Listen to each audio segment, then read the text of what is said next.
Hi everyone, welcome back to my channel. I am so excited for today's video because we are going to be doing a review of the new fragrance from Jean Paul Gaultier, Le Male ELIXIR ABSOLU. And not only that, we're also going to be doing a side-by-side comparison with the original Le Male ELIXIR.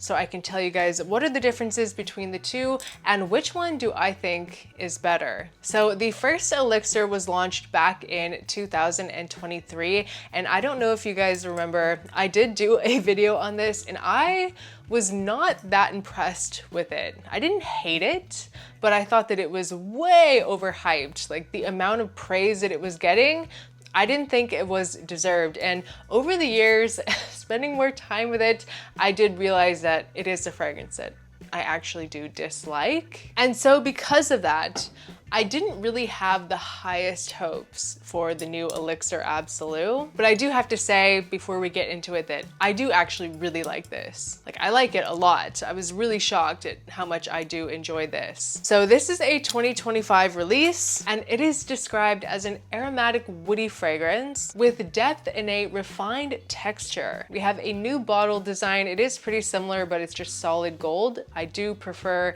this style over the original. So the notes, they're not giving too much away. This has plum, lavender, and tonka beans. So there is no tobacco listed that is so famous in the original ELIXIR. So this opens.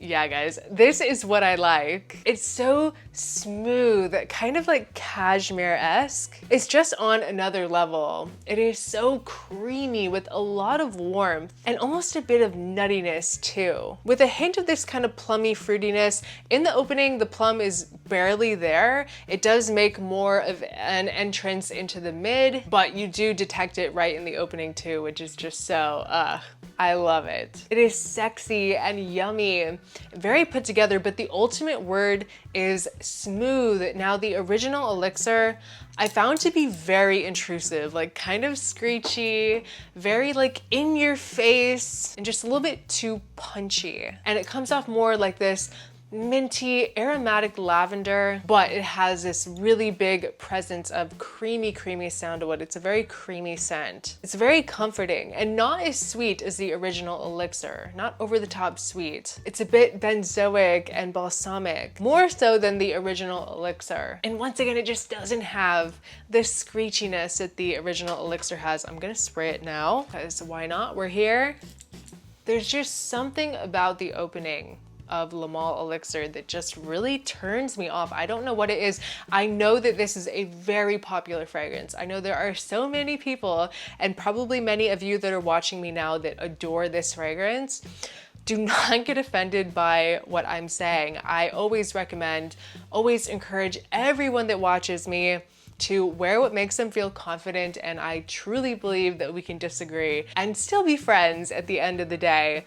But this is just not it for me. There's something about this that maybe there's something about it that just kind of gives like F-boy energy. I don't know, like it just smells like a playboy, and maybe that's the vibe that you're going for, but it's not the vibe that I'm going for. This one just has that notorious lavender. It's definitely more fresh than the ELIXIR ABSOLU and more minty, but also way more overpowering. And it gets a bit soapy and rough as it dries. I definitely prefer the lavender that is in the new ABSOLU. It's not bad. Like it's not Dior Sauvage ELIXIR level of horribleness. Like it's not bad, but it's not a love for me. Like I don't think I've even talked about it since, like in a positive way, since this came out. Like I can live without it, but the new ELIXIR ABSOLU, on the other hand, so much better. And I love how the plum kind of takes over the scent as it goes into the dry down. It's so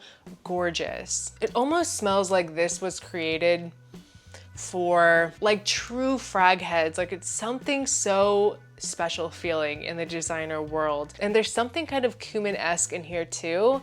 Just smells so manly, so sexy. It doesn't come off in like a BO, like nasty cumin type of way. It's very attractive. It just adds this kind of like hypnotic factor about it, like something that will draw the ladies into you. And that cumin does stick around into the dry down. It's just super, super sexy. It smells like a man that knows what he's doing. This is the definition of a panty dropper fragrance. It's less fougere feeling than the original Elixir, just so much easier, so much more wearable, not so intense. I really, really love it. And I was not expecting that at all. I really thought that it was going to be like a cash grab, you know, like just trying to ride off the coattails of the success of the original Elixir, but no, I think it's way, way better. And it's 100% worth trying once it's available in store.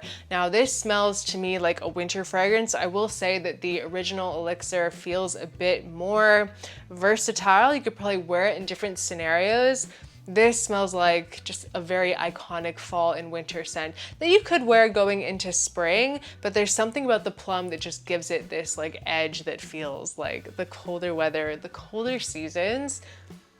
It just feels more artistic. It feels more like thought through than the Elixir. And both of them are completely beast mode, but I do want to say that I heard some people saying that this smells like just the dry down of this, and that is not true at all. Not true at all. You need to test this on your skin and you'll see what I'm saying. If I had to rate it, I give it a 9 out of 10, like maybe even a 9.5 out of 10. I really, really, really like this. And it's crazy because I would rate this one like a 5 or 6 out of 10. Like I could really live without this. I'm really surprised that I even still have this in my collection because I don't hate it, but I don't really care for it either. But this is next level. I'm so happy that this was a success for me. But yeah, once again, the performance on both is amazing. Performance and projection and longevity has never been an issue for Jean Paul Gaultier. But yeah, guys, that was just a very, very quick side-by-side comparison of the new Le Male ELIXIR ABSOLU with the original Le Male ELIXIR. Please leave a comment down below if you're interested in trying the new Le Male ELIXIR ABSOLU. It's a mouthful, and also your thoughts on the original Le Male ELIXIR. I would love to know if you guys like this one or not. And in case I forgot to mention, it's pretty obvious that this is the one that I prefer, right? But thank you guys so much for watching. I appreciate each and every one of you so much, and I will see you next time. Bye.